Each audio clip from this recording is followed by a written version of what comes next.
Hi, everybody. My name is Jill Jonathan, and I'm with Red, Wine, and Blue. We are a community of women who use digital media and friend to friend organizing to change the world one suburb at a time. And guess what? One way we do that is through conversation. So we always have conversations that need to be had. We need to be talking about this. So today we're talking about Ohio because let me tell you, there are some shenanigans happening here in Ohio. So Joe and Jojo from Jers will be joining, and then we have a special guest, Rachel Coyle, and it looks like they are here. So first off, Rachel, just tell us a little bit about your background and why you pay so close attention to what's going on in Ohio at the state level. Yeah, so it's all an accident. I was going to be a psychologist. I don't know what happened. But I several years back decided that I wanted to improve the mental health and healthcare system rather than work in it. So I went back to school, and then I ended up getting a job at the state house, not knowing much about the state house or the state legislature, and quickly realized how much power there is at that level and how few people were paying attention. We were watching these truly terrible bills pass, and we wouldn't even get phone calls. The legislators' offices, the phones would sit dead. And so a coworker and I started a training where we go around the state and we teach people about the state legislative process and how you can get involved and why you should get involved. That was back in 2016, and we've been doing those ever since. And people keep requesting the trainings, which is incredible. Our Facebook page has grown to over 10,000 people now. We've got this TikTok presence. We're on Twitter. And it really has been, even though it's been hard to watch some of these bills pass, it's been so powerful and impactful to watch people realize what's going on and come in and testify for their first time or make their first phone call to a state legislator. And really, we've been able to stop a lot more bills than we would have without just that small group of people paying attention. So that's really become my passion, is teaching people about why they need to care at the state level and that there is so much you can do even with just a small group of friends. Hi, first of all, nice to meet you. I am now following you on Twitter, and I'll follow you on TikTok. But I love what you're saying, because what Jill and I talk about, we have so many different conversations on so many different subjects, but one thread that kind of connects them all is this idea that so many of us took democracy for granted. It's kind of like that thing that you just sort of were like, oh, it's fine. It's just here. And I don't really need to pay attention, but like, oh, let me get involved in the national elections because like that's the big shiny object. And yes, that's important. I was guilty of it too. And all the stuff that undergirds all of that was like totally ignored. Like you just said, the phones would sit dead when these horrible bills were being passed because none of us were paying attention. And once we started paying attention, and we still have a bit of a catch-up game to do because they got a head start because we weren't paying attention, right? So now we're catching up, and we have people who are like, hold on, let's back it up. Like you, like, let's look at what's going on down here. This is where we can impact a lot of change. And we see that all the way down to the school boards and the most local level. But I just think like what you're doing right now, and the reason you're getting met with such a response, first of all, is that your stuff is so virally shareable, but also, and that you're cutting through it with like, normal real language. But like, this is you're empowering people to get involved in their democracy. And I love that because it's not something we can take for granted. It's a daily practice. We have to work at it every single day. And we need people like you to draw attention to stuff that people are like, oh my God, I had no idea. I love that. And I'm thankful for you. So thankful for you. So anyway, nice to meet you. Yeah, you too. It's been an adventure. And you're right. The other side got a huge head start. They have entire organizations that write pieces of extremist conservative legislation and feed it to a legislator in every legislature across the country. And then they start passing these bills in like 40 states before most people have even heard about them. Stand Your Ground was one of those bills and then you start seeing it pass in your state and you're like, does everyone feel this way about guns? Does everyone hate abortion? And it's just that the legislature that no one is paying attention to has been co-opted by this really organized group. And now we're, like you said, playing catch up, but we can get there and we will. I mean, that's what I like to say. I'm like, Red, Wine, and Blue, we're a national organization, and there's a few states that we really focus on, Ohio being one of them. But a lot of times when we see things that happen in Florida, for example, I'm always like, coming to a state near you. Like, this is why you need to pay attention. Like, just like PragerU, Florida, is like, yeah, that's okay. We think you can teach that in schools now. And then Oklahoma just came out and was like, yeah, we think that's great too. You can teach that in schools. And so I'm like, that's exactly what you're saying. Like, you see it in one state and then it just like starts flowing all into the other states. And a lot of us just aren't paying attention. I wasn't paying attention at all until 2016. And I still feel like there's so much going on in Ohio that I'm just like, I don't even know how to keep track of it all. Like, how can you even keep track of all these crazy bills? Because once you read them, you're like, what the heck? Where did that come from? It's a lot. And there is, the one party has controlled Ohio at the legislative level since before I was born, which I like to tell people. So we are playing catch up in a way that will take years. And the amount that we have done in just a short amount of time is truly incredible. But the way I pay attention to it is I have stopped paying as much attention to national politics because that makes me feel very overwhelmed. I can't personally do as much. I'm going to vote, obviously, every 2 years for the federal elections. But the focus, the power that we have by making just a few phone calls, showing up just a few times at the state level, feels like something attainable to me. And so that's how I keep myself kind of focused, even though there is a lot happening at the state level at all times. Yeah, and to your point about, people not really paying attention, Republicans, while we've taken democracy for granted in large measure, Republicans have taken for granted the idea that people aren't going to be paying attention. And because of people like you, people who are like, nope, actually, let's fix that. We are going to pay attention. We saw what happened in August in Ohio, where there was a lot of attention paid to an election. They were like, oh, crap, we thought we could hold this little election in the middle of the summer when nobody's voting. We thought we could slide it on in there, just set that threshold at 60% so that the minority of people actually have power over the majority of people. And no one's going to notice. It'll be fine. And everybody in Ohio and everywhere else in the country was like, hold on. No, just a second. And what we saw, again, to your point about you are not only playing catch up, you're catching up fast. And the momentum is in your corner because what you have on your side is democracy. And that actually, I think, unifies more of us than it divides us. And I think I want to speak to that, like that election in August, what you think that shows in terms of the shift between what Republicans are trying to sneak by and what the electorate is like, hold on, I'm not on board with this. Yes. So we have the August election was something that didn't need to be about party. And we were able to make sure that people knew that. It was about keeping power for the citizens of Ohio to go out, spend months collecting hundreds of thousands of signatures, if you so feel, and put something on the ballot and even just ask your fellow citizens to vote for it. That power would have been taken away from us. And I had lots of Republicans coming to me and saying, that's not something I support either. I don't know why my party is doing this. That doesn't feel like us, or that doesn't feel like the Republican Party I thought I was a part of. Even my party, I still support them, but they've gone too far.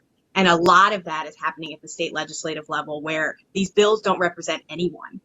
So then we got people to come out and vote against issue 1 in August. And now, of course, they had the value add for themselves of we now have an issue 1 that we want people to vote for in just a few months. And we have to go back out and re-message again. But it showed people that we can win if we organize, that if we get the message out, people who maybe don't connect with either party will feel connected to the issue itself. And that really gives us a path forward for this November to get some of those rights passed. And I just want to mention the August election, something that maybe not everybody knows is that we had a special August election last year. And I remember that and I was like, what the heck is like, what am I supposed to vote for? And there was nothing like for me where I lived to vote for. But I was surprised. I was like, I didn't know we had elections in August in Ohio. And then it was decided, I think like earlier this year, I can't maybe like February, March or whatever, that we weren't going to have special August elections anymore because it was a waste of money and a waste of time because it was like $20 million, maybe 8% turnout. And then when it looked for certain that we were going to get enough signatures to get the amendment in November for people to vote on, then all of a sudden we had a special August election. Can you tell us a little bit more about that? Yes, and you're right. It was right at the end of last year. It was signed into law this year. in January of this year, that Ohio got rid of August elections because, like you said, nobody shows up to them. Nobody knows they're happening. They cost tens of millions of dollars to put into place for all those poll workers and all the machinery and everything. And so Ohio got rid of August elections. And then people started collecting signatures to put abortion rights on the ballot this November. And so they said, well, I guess we're going to bring back August elections. And because Ohio is controlled by a supermajority of one party and the Supreme Court is the same party, they knew that they would be able to do this if they wanted to. So they created an August election they passed SJR2 when it was moving through the state house to essentially make it so that you would not only need, if you got to the ballot, you would need 60% of the statewide vote to actually pass an amendment into law. But also, if you were out collecting those hundreds of thousands of signatures, you would need to get thousands more from all 88 counties, which is pretty much impossible to do unless you happen to know some billionaires, which I do not. And so that they put SJR2 out there, they passed it, and they had one little line in SJR2 that said, oh, by the way, this is going to go to the ballot for voters in August 8th. And that was enough to create a loophole to allow themselves that August election that we had just banned. It went to the Supreme Court. The Supreme Court said, sure, why not have an August election? So then we had to go out and ignore the fact that it's illegal and essentially still have that election and get people to vote no. And we were successful. A huge, significant majority of Ohioans came out. I believe it ended up being 57% voted no. So now the abortion rights amendment that's on the ballot this November only needs that regular majority of 50 plus 1 to pass and get our rights back. Which is how democracy is supposed to work, right? Like democracy is supposed to look like they're finding all their ways to subvert it and go around it and avoid it, but eventually they are confronted with it. But what they do in the meantime, which we all talk about all the time in terms of lots of things, but especially here, is they find if they can't get around it, they're going to push lots of disinformation, lots of inaccurate information, lots of things that are not true. They're intentionally misleading. They're doing it very much so with the language of the amendment on the ballot itself. And they're intentionally trying to confuse voters with the language that they have chosen. It's not what's in the amendment at all, right? So I want to talk about that. That's so important because Ohioans are going to go to the polls and they're going to see this ballot measure that has words in it. They're going to go, whoa, wait a minute. I don't want to kill, fetuses. I don't want to do. So let's talk about that because what you do so successfully as well, and what these conversations are so good at, is cutting through all of that and being like, hold on, no, that's not actually true. We have the facts on our side. It's the most powerful weapon in our arsenal. Listen, here's what the truth is. So let's talk about that. What are some of those big misleading things that are going to be on that ballot measure for now, right? Because it is being challenged, I think. But at the moment, what's the language that they changed in the ballot measure? Yes, that's one of my favorite things that the abortion right campaign is doing is they're telling everyone to read the amendment for themselves. So they made the amendment they collected signatures for it's 1 page long. It's 203 words, very, very easy to read in like regular human language. And they have an entire website now. It's readtheamendment.com. And if you go to there, you can read, it's literally just the language that would become law if Ohio passes the abortion rights amendment this November, issue 1. So what the Ohio Republicans did was they have what's called a ballot board where they write the description of the law that's going to be on your ballot when you go to vote. So if you don't know what issue 1 is, you want to read about it when you're standing there at the polls, they get to decide what that language is. And they wrote incredibly biased language to describe issue 1. For example, the actual amendment says a fetus when it describes abortion. They changed the word fetus throughout to unborn child to try and create that emotionally charged language. They also changed the description so it looks, it's harder to tell that abortion could be banned after viability. For example, if the amendment passes, to make it seem more extreme than it is. They're going out and saying in their ads and in their speeches that it would impact parental rights or have anything to do with transgender youth. They're using all these trigger words and buzz issues that they've been talking about, claiming that those are in the amendment somehow. And the counter, the easiest counter is to say, read it yourself. Read the amendment.com. It's one page long because there is absolutely nothing in the amendment that impacts parental rights at all. There's absolutely nothing in there that impacts trans youth at all. It is literally just restoring the rights that we used to have when Roe versus Wade was law of the nation. And they did that on purpose so that it's going to be harder for folks to disagree with it because they know that a huge majority of Ohioans support getting those rights back, that personal freedom back. And so the only thing that the Republicans have left is to try and literally change the words you'll see in front of you when you go to vote to make you think it's worse or more extreme than it is. And that's the thing. It's just the language that's on the ballot. It doesn't change anything in the amendment. The amendment is what it is. And so when I heard that this came out, I'm like, how is that even possible? So can you walk us through that? Like, how can ballot language be different than the language on the amendment? Yes. So Ohio's ballot board, it's run by the Secretary of State, which is Frank LaRose. We all know he's running for U.S. Senate against Sherrod Brown next year. So he's got an agenda. He's got reasons for trying to make it look like Ohio is going extreme left. And then there are other members on the ballot board who are also partisan members of the legislature who have an agenda. And they're the ones who write the language that will be on the physical ballot when you go to vote. That is not the language that will become law if issue 1 passes in November. So they are not able to change that. That language is exactly what we collected thousands of signatures for. What they can do is make it so that when people go in to vote in November and maybe they don't know which way they're going to vote, a lot of people do show up that way.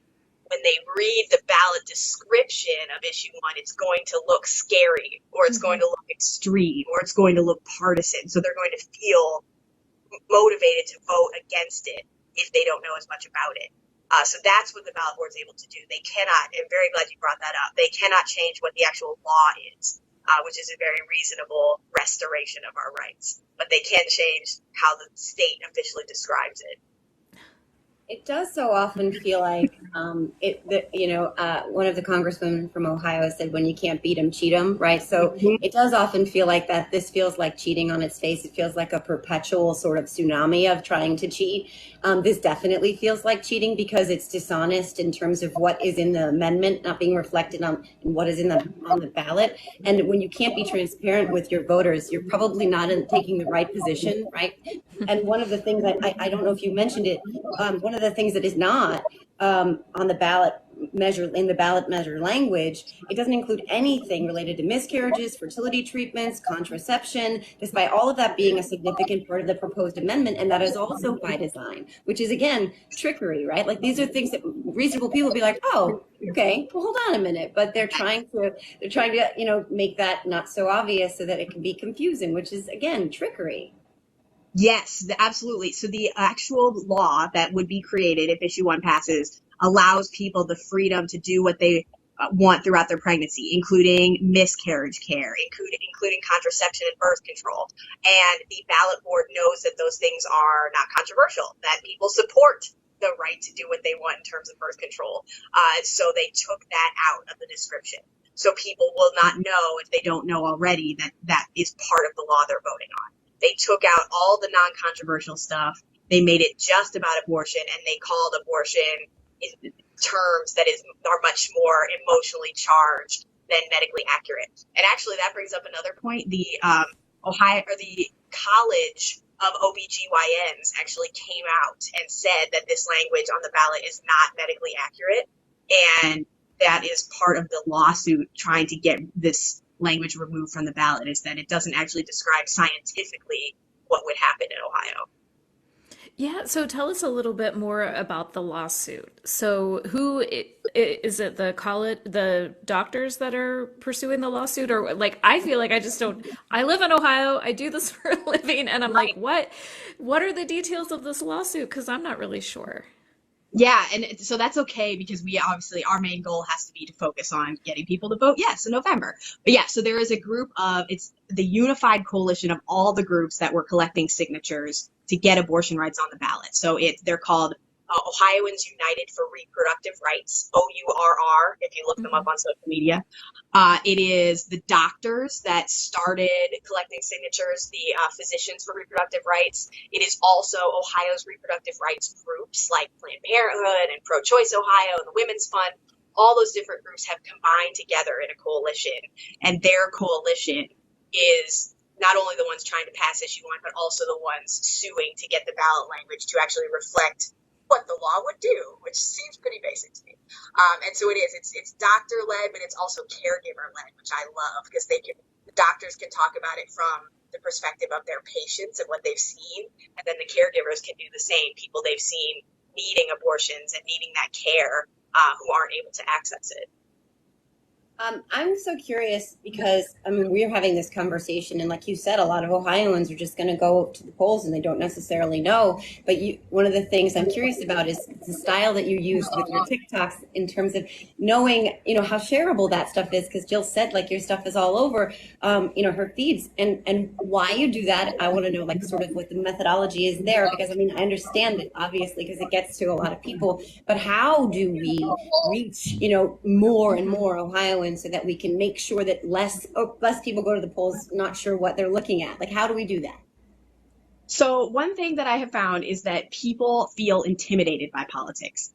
Especially they feel like they don't understand it or that it's too much to get involved in. And that's especially true when you try to talk about state legislative politics. It's like, hey, I know there's a ton going on in DC, but also I need you to care about this whole other branch of government that you've never heard about. People they want to turn off.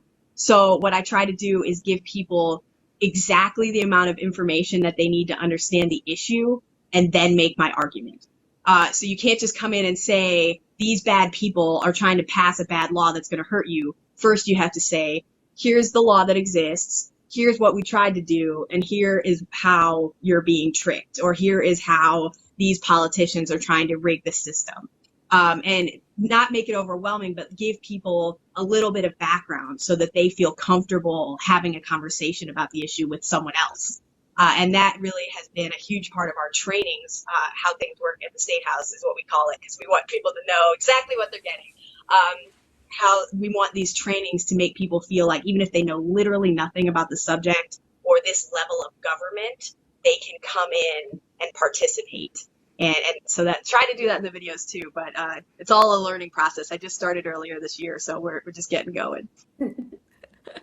Oh my gosh. And so, as we wrap up, what can we do? So, how can we make sure that people in Ohio know that this ballot language isn't what is actually going to be in the amendment? Like, what are some ways that we can reach people? So one thing you can do is you can follow Ohioans United for Reproductive Rights. I believe it's OURR 2023 on social media. They'll give you lots of good calls to action and ways to volunteer. You can also share the website. It's literally readtheamendment.com. They want people to read their abortion rights language because it's clear and easy to understand and not scary if you actually read it yourself. So those two things are huge. Another thing you can do if you're interested in long-term work is next year they're trying to end redistricting or gerrymandering in Ohio and give the power of that process to citizens instead of politicians. They're already collecting signatures to put that initiative on the ballot next year. So that's citizens, not politicians, if you want to join that group. And so we can be working on this November, getting the abortion rights amendment passed, and then next November, taking that gerrymandering power away from politicians. And then once we're done with that next year, we can start the process of getting rid of all the bad laws and passing ones that actually help families and kids and parents. And I'm so excited. And Yeah. having a legislature that actually represents the constituency. How about that? I know. Huh, what an idea. Yeah. And Rachel, I mean, I know you can't predict the future, but I'm just curious, like, do you have hope? Like, what are your thoughts of what's going to happen in November? Do you feel good about it? I really think we have a good shot. People, polling wise, people support abortion rights in Ohio. There's also adult use cannabis is on the ballot in November, which will bring out people to vote. There are a lot of highly controversial school board elections. Always remember to vote in your school board elections. There's a lot of book banners running this year. So people will come out for different reasons. And they don't necessarily have to feel a certain way about each party. They can just vote for these issues, for these rights. And then we can pass those and head into next year and take gerrymandering away from politicians, which a lot of people in both parties support. I really do think if we focus on the issues and the people doing the work rather than trying to get people to support one party or another, we actually have a really good shot. The conversations are going well. People agree that things have gone too extreme. They want their rights back. They don't want their rights taken away. I do think we have a good shot. Yeah, I'm feeling pretty good about it too. There was one more question, but I can't remember. Joe, do you have any other questions? No, I just think that it's really important to really lean into this momentum, because we saw this huge bump in momentum after the election, the special election in August, where everyone was like, hold on, I want to be a part of this. I don't want to take democracy for granted. I want to fight for my rights. Like, I have the power. Like, we the people. And I think that really, like, it's not a partisan issue. We think we're so divided on so many things. At the end of the day, we all really kind of like this democracy thing. And I think that we need to really lean into that momentum, because I do think that that is the future. And that's going to be what propels us to not only catching up, but overcoming the tide that is anti-democratic that we keep having to push back. But like, I feel the energy. I'm sure you guys feel it in Ohio. I'm sure you felt it in August in Ohio. I hate what we have to fight against, but I love that we have momentum, because I really do feel like that. And you are part of that momentum. We can do it. We really can. Yeah, I believe that. And Rachel, what's the best way to find you? I know you're on TikTok, but are there other avenues that you would recommend people to find you? Yeah, it's Rachel Coyle, Ohio on most platforms. And then How Things Work OH if you want to get involved at state politics in Ohio on Twitter and Facebook. We're very active. How Things Work at the State House. I'll come do trainings. I'll do trainings virtually, teach your group. It's a nonpartisan training. So we teach folks just how to participate in the process. And then you can get involved with whatever issue you personally care about. So happy to do that. I really want people to feel empowered to participate. Yeah, that's awesome. We all should feel empowered, right? Yeah. This was so great. Oh my gosh, this was incredible. Thank you so much for joining us. I'm going to reach out to you also, because I think we could do more together if you're open for it. Yeah. Definitely, because we're all trying to, we have the same goal. So, we just all partner together. So thanks for joining us, Joe. Always good to have you here too. And thank you everybody for watching. And check us out at redwine.blue. We've got all kinds of resources for you as well. So have a great afternoon. Thank you. Bye.